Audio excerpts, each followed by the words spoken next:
Oh, this was controversial. I'll be keen to get your views on this, actually. Almost half of all marriages end in divorce. So should parents try to stay together for the sake of their children and society? Tory MP Danny Kruger certainly thinks so. He made the following comments yesterday at the National Conservatism Conference. A normative family, held together by marriage, by mother and father sticking together for the sake of the children and the sake of their own parents and the sake of themselves. This is the only possible basis for a safe and successful society. OK, so very obviously two controversial things there. He said a mother and a father. That has caused some offence with same-sex couples. I can see why. He's also saying, of course, there that you should essentially stay together just for the sake of the kids. Now, we'll get stuck into this, shall we? So let's chat with Chief Executive of Christian Concern, Andrea Williams, and divorce lawyer, Vanessa Lloyd Platt. Both of you, thank you very much. I normally do ladies first, but it's impossible here, isn't it? So who do I go to first? Andrea, I'll go to you, Chief Executive of Christian Concern, Andrea Williams. Is he right? I mean, it's obviously preferable, isn't it, for parents to stay together for the sake of the kids. Is that right? Absolutely, because all the social statistics show that children do much better when they are in a home with their married mother and father.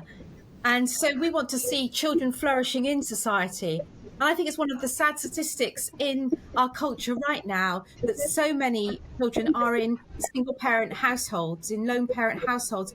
23% of our children, in fact, this year are in lone parent households.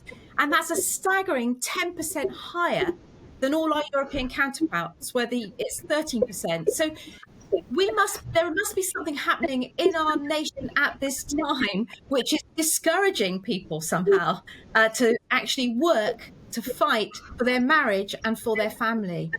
OK, now I'm going to bring in divorce lawyer Vanessa Lloyd Platt. And, I mean, with respect, I suppose you maybe have a little bit of skin in the game when it comes to, well, saying that divorce sometimes can be a good thing.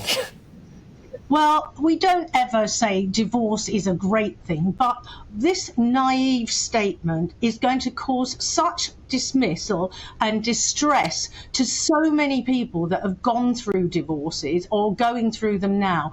What it misses, and the entire point it misses, is that a lot of times it's not one person's fault that this has happened. For example, if someone is in a relationship and their partner's run off with someone else, is it their fault? Should they be blamed? Should they be criticised that that has happened?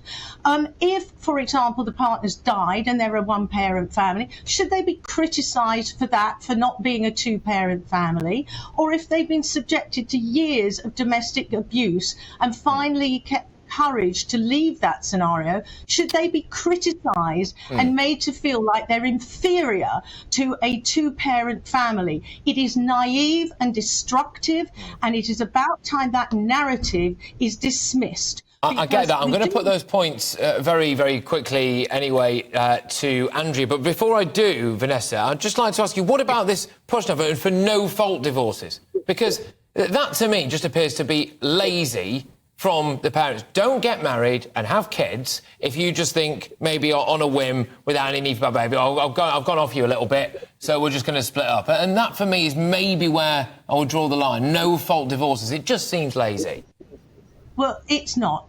Basically, no-fault divorce was brought in because of the acrimony caused by trying to blame one or other of the parties. It set the whole divorce scenario off on a very aggressive footing. So after years of all of us arguing, this has got to go. All it means is that we're not blaming the other party, as was happening in so many divorces, because they had to fit into artificial categories. But the reason why the statistics have gone through the roof is there is so much more stress in society, but it doesn't mean these people are inferior because they choose to split up because they simply cannot live together. There's also contrary statistics that show where parents are arguing very violently together, it has a terrible impact on children. I can very clearly believe that 100%. And I am going to put that to you, Andrea. You know, what about families where mum and dad are at each other's throats left, right and centre? There's maybe violence in the home, and, you know, are you really going to tell them they've just got to work it for the sake of the kids? I think it's because we have pretty much ripped up the the beauty and just how important and serious marriage is in our society, that we are ending up with this kind of very low view of marriage.